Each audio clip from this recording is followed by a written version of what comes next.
नमस्कार मित्रांनो, आज नवरात्रीचा दुसरा दिवस. आज बनवू आपण कुलदेवतांच्या आरतीचा प्रसाद. काय तर आज ओल्या नारळाच्या करंज्या. करंजीसाठी गव्हाचं पीठ मळून घेतलंय.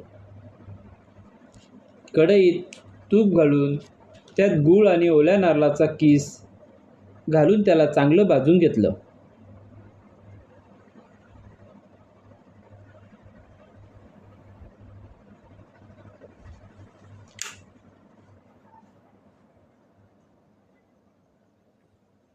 आणि नंतर कढई तेल घालून तेल गरम करून घेतलं.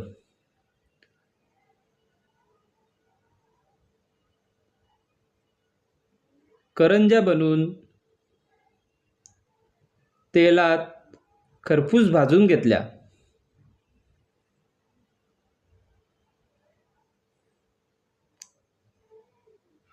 चला तर मग आता जाऊया कुलदेवतांना प्रसाद घेऊन. कसा वाटला आजचा व्हिडिओ कमेंट करून सांगा.